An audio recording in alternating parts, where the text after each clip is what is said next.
Hello there, Prospektors, and welcome to a sort of a different video than you might be used to.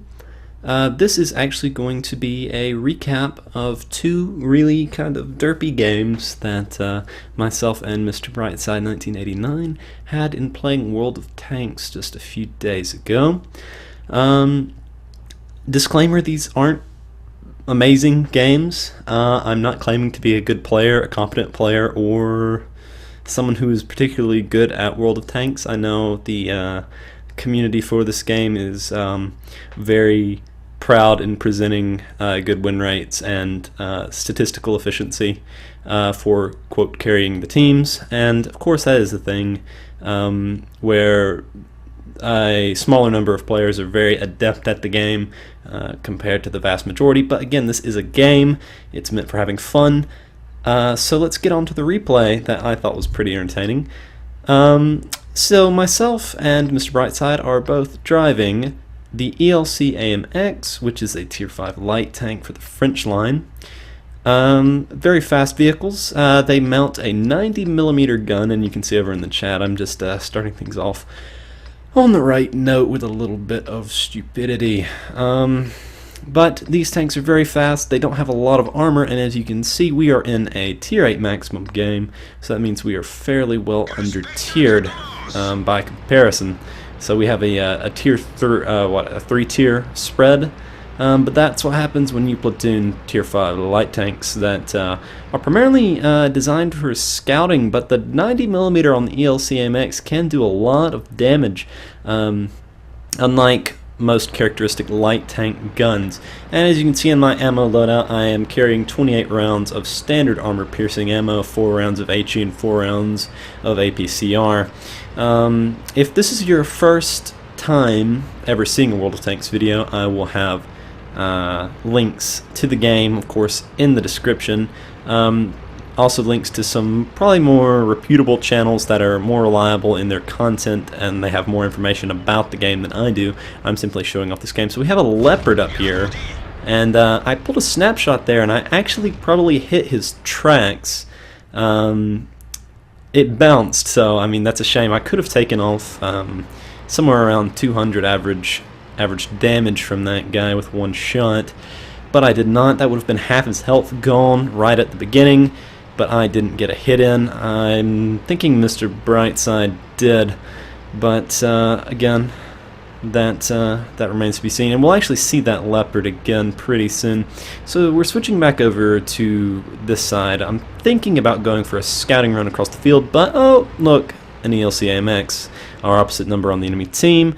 We go into zoom to fire on him, but you can see our aiming circle is way out of focus there, and it wouldn't be a good idea to snapshot and pull the trigger. As you'll see, the ELC AMX has a very long aim time, and it's not particularly accurate, and that's sort of a balancing factor, having a 90mm gun on such a small tank, and it's so fast. You don't want people able to pull snapshots. Like you'll see, I fired that round. That round actually came pretty close. It went right over the front, to the right of his turret, but Brightside plugs that guy, and he is now out of the fight. So things are looking alright. We have the typical heavy concentration of heavies. The heavy concentration of heavies over on the left there, down in the sort of canyony bits, the lower ground. The thing is with steps, the middle ground all the way from green flag to red flag, it's more elevated as a step would be, with two lower areas to the far right and the far left. So now we're swapping over to the right flank over here, the west flank for us, and we're going to go investigate the butthole of this M6, and you'll see again what I mean about shooting on the move. And as a general trend, it's probably a bad idea to shoot on the move as a French tank driver, because most French tanks do have long aiming times, and when you fire without being aimed, you are prone to miss. But we're close enough that we can just plug that guy in his bum and shave off a large amount of his health between Brightside and myself. So we've done a little bit of damage. Now we're looking at eating up this delicious T-29. Basically what we're waiting for here is for that Tiger 2 to move up, but he's being a little too cautious, so Brightside goes and jumps on this T-29's butthole, puts around into him, reverses over the slope. I get around down into his front, so does the Tiger.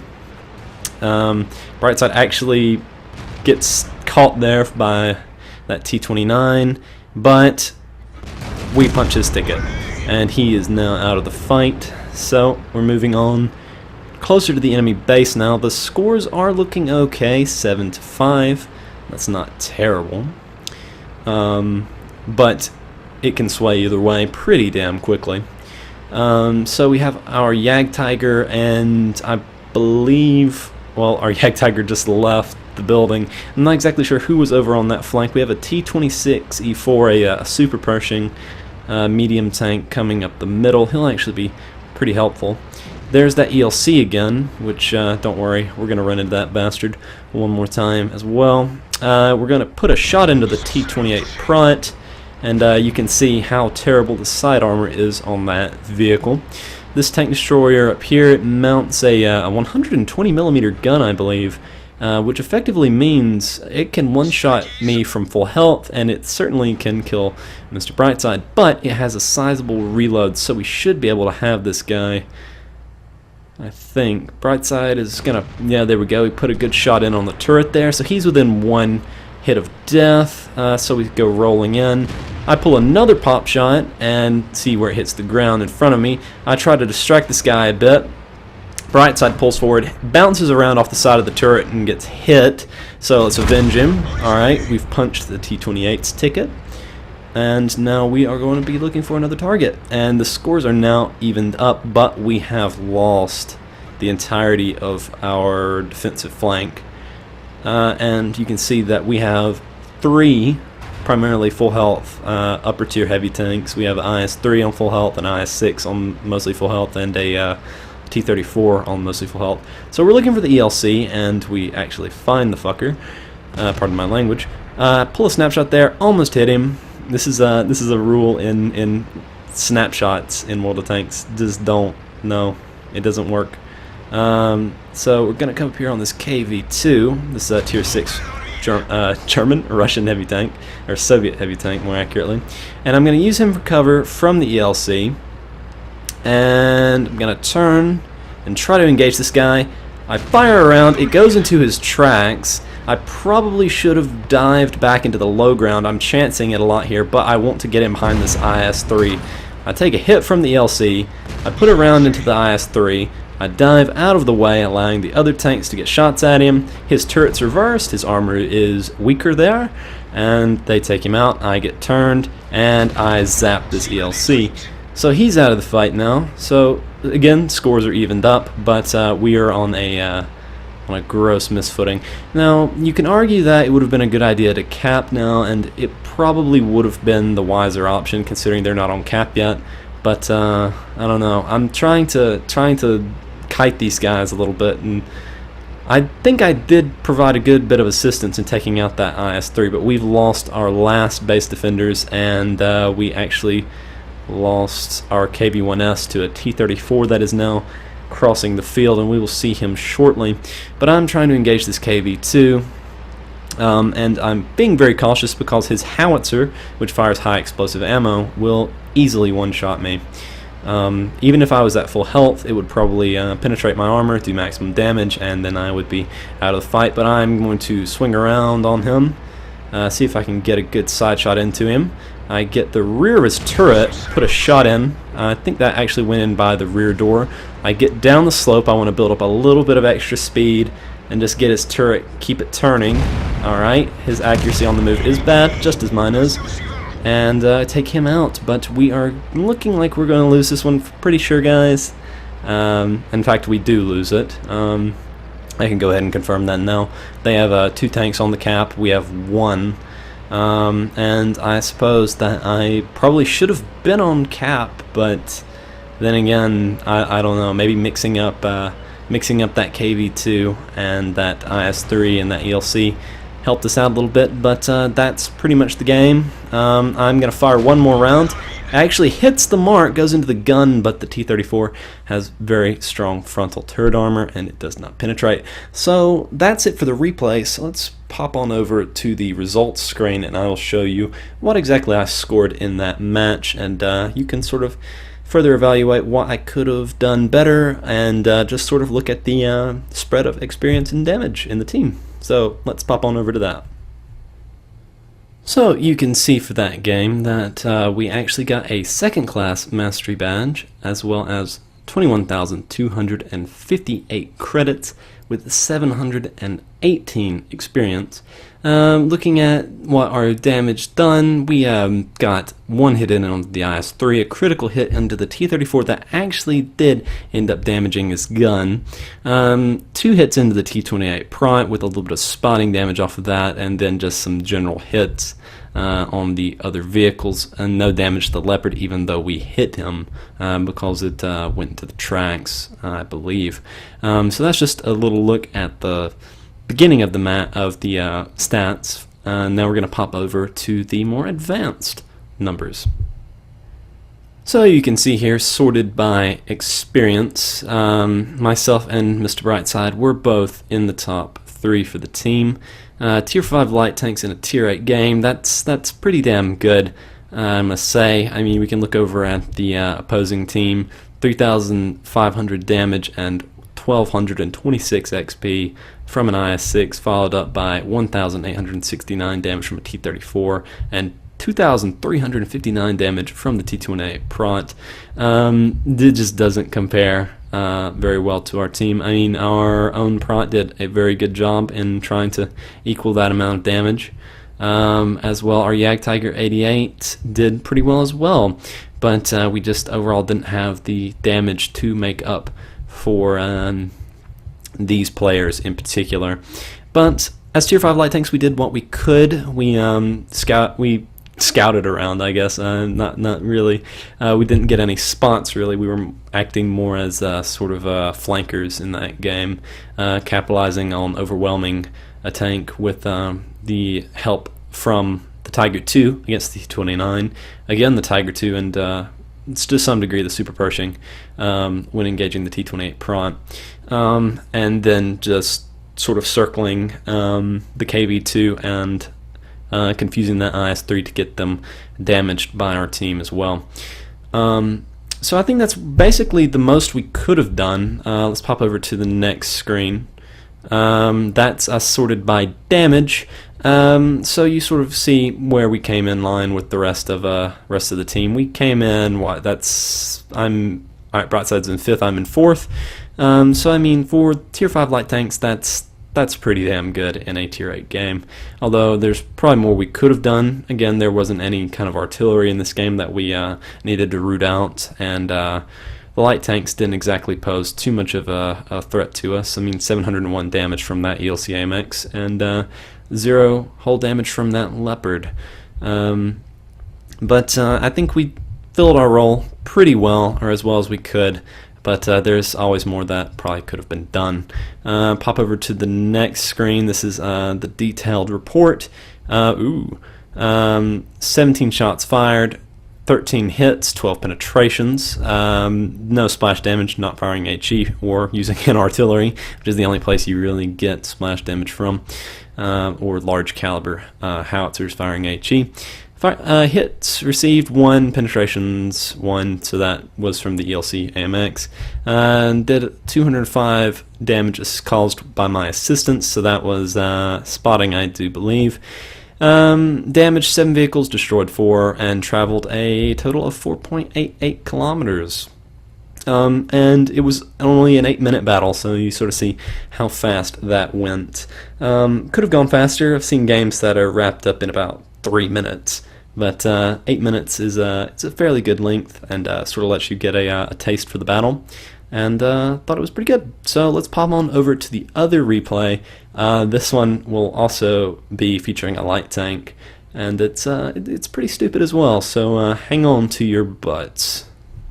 Alright, so second game of the video, guys. This time we're playing Panzer 1Cs, the Tier 3 German light tank, equipped with fully automatic Mauser anti-tank guns, which are pretty silly. This is a much lower tier game than the last game that you saw, and we are on a map called Malanovka. So this map has a very large open field that we are now driving away from. The bit in the lower left of the map that you can see how open and expansive that is. That is a prime ground for people to cross and be shot by tank destroyers, as well as for scout tanks to get early spots and allow their allied tank destroyers on the other side near the enemy base to fire over and damage targets. And you'll actually see that happening. You see the light tank moving in the bottom left. Very fast vehicle. I'm not exactly sure what got over there that quickly, but they are now in the low ground and spotting for our or for the enemy team, and we're actually going to lose a lot of tanks very quickly in this one, but it'll be alright. I think we are going up to the hill to take the hill from them in case they try to push around. We've lost another tank. That's 2 kills from the Martyr 2, 1 kill from a Locust, and now the 1C has killed our friendly Tetrarch. So it was the 1C for the enemy team that must have come across the gap and went in and started spotting. But we have the side of an M3 Stuart. Try not to spray too much, but we get him taken out. Between 2 Panzer 1Cs and the side of an M3 Stuart, he was pretty fucked, all things considered. But we got him. But now we're looking for the next round of attackers. Usually, several people will come up to this hill, and looking at things, it's not looking good down there at our base. The scores are 2-6, so we're down 4 tanks already. The game is not even 2 minutes old, or just almost 2 minutes old. We've lost another tank. We're 5 tanks down, and now our Soviet T-127 is crossing the village at the base of the hill, and so looking at the scores and the situation, I decide to rush it. I'm going to go for this M7 Priest artillery piece and see if I can get anything out of this match, because it's looking like we've already lost our base for the most part. I'm firing on the move. Again, not something totally advisable, but I brought the M7 Priest down some hit points and run into a Panzerjäger 1, or 1, if you're German. Get him taken out on the move. So we start blitzing down into the enemy base here. We've lost most likely the rest of our team. We've lost everything but our artillery, and he's probably going to go soon. So it's just me, Mr. Brightside, and this T-127 left alive. And this game, again, as I was saying, games that move very quickly. This is one of those games. So we're coming up into the back of the enemy base. We have a Martyr 2 that has killed 2 of our tanks. He actually gets a shot into Brightside. Brightside turns to engage. You can one-clip a Martyr, but he probably got hit in the gun. I try to get that last little bit fired off, and I am too late to save Brightside. I get hit by probably the Su-76. Didn't do too much damage, so he's probably got a small gun, unless that was medium. Circle the T-18, take him out. It's kind of hard to talk about this game because it's moving so quickly. That Key-Ho just shows up off of our side, but I'm just going for kills now. I get some cover from this Panzer II. I back up, and this Key-Ho, or Ki-Nu, or Ki-Ni, whichever, Japanese tank, gives us our side. Take him out. The base is at 100% cap, and I'm still firing, and the game is actually pretty much over at that point. But in that amount of time, I got 6 kills, and that was a vast majority that our team accomplished. And granted, probably if we'd gotten across to the enemy base faster than we did, if we hadn't waited on the hill so long, we probably could have done more. Or if we'd actually gone back to the base to assist. Usually pushes across the field like that don't work. But in the low ground of this area on the lower left of our base, there's actually small undulations and bushes where crossing tanks, if they are fast enough like the Panzer 1C is, can get across, can get in cover and actually get spots along this defensive position here and reveal Allied tanks, or enemy tanks to allies in this ridge firing across, and that's what happened with this Su-76 and the Martyr, and yeah, and any other tanks that were positioned along this area to fire across. And effectively, other tanks as well must have gotten across. Probably the enemy T-127, notably, moved into here and began capping, and that was the game for us. But 6 kills in a very short amount of time, very fast-paced game. It lasted a total of 3 minutes and 58 seconds. So that's sort of a gap in the game times that you can sort of look at and evaluate. These low-tier games down here at Tier 2, Tier 3, Tier 4 usually move really, really fast, and then Tier 5 and up can drag out for entire game duration, sometimes and result in draws. But this was a pretty furious one, pretty fast one, and let's pop on over to the results screen to talk a little bit more about this game. So here are the results from that game. Another defeat, 8,480 credits, 478 experience, first class mastery badge, and a top gun for getting 6 kills. You can see a list of the tanks that we damaged. We destroyed the Martyr 2. We got 7 hits in on the M7 Priest. A small volley on the Key Knee, destroying him as well. The M3 Stuart, we had 13 shots in on him, did a little bit of critical damage and destroyed him. Spotted the Medium 2, which the T-127 punished with a well-placed engine fire. The Jagdpanzer 1 that we again spotted, ran down there and beat him up. Circled the T-18 and destroyed him, and as well caught the side of that Panzer II. But in the end, was defeated. We were defeated, and all I left with was a Top Gun. But we'll pop on over to the next screen. Again, Brightside and myself bringing up the top 3. Brightside getting a very rough match there, and me getting quite lucky indeed. The 3 tanks that went and attacked got the most experience, but and you can see by quite a large margin the disparity in the team. A lot of these people were just taken out early on in the game by this 1C that crossed the field and got spots in, and then as a result, these tank destroyers and tanks posted near the rear and were just able to take them apart shot by shot by shot, and destroyed our defensive tanks early on in the game. Apologies for that.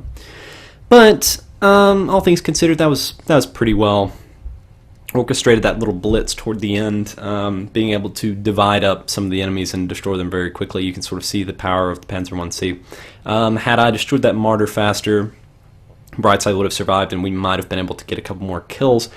But the base had already collapsed at that point, and we'd lost our chance of winning that game. So let's pop on over to the next screen, the detailed report. 248 shots fired and 120 hit. That's pretty damn good accuracy from the Panzer 1C. But only 74 penetrations, which still brought us out to having 578 damage. So it's worth noting how much damage actually stacks up with each individual hit from the Panzer 1C. Now, not every shot will hit, and not every shot will penetrate because of the wild dispersion from firing the gun. But when you are penetrating, you do a lot of damage very, very, very quickly. And so you can sort of see that. And we received 12 hits. That was from various tanks. I believe the M3 Stuart might have actually hit us. And I might have actually taken a hit from the Key Knee as well. One from the Su-76, possibly. But only 7 of those shots bounced. 5 did penetrate and do damage. Damage blocked by armor, 55. And so I was able to survive that match rather comfortably. Had the game been going on longer, had the enemy capture not been as advanced as it was, and I was left to my own devices, probably parked in behind that Panzer II, I might have been able to kill the medium that was in the field. But approaching that Su-76 might have been a bit much. I'm not sure, but I think I did the most that I could in that match. But again, it's not about always winning, it's about having fun. That was a very fun match. These 2 games were a lot of fun. I hope you enjoyed watching, and if you did, be sure to leave a like or a comment. Tell me what you thought, if you'd like to see more of these sort of things. Again, check the description for information on World of Tanks and some other popular World of Tanks channels that you might enjoy. And as always, Thanks for watching, and I will see you next time.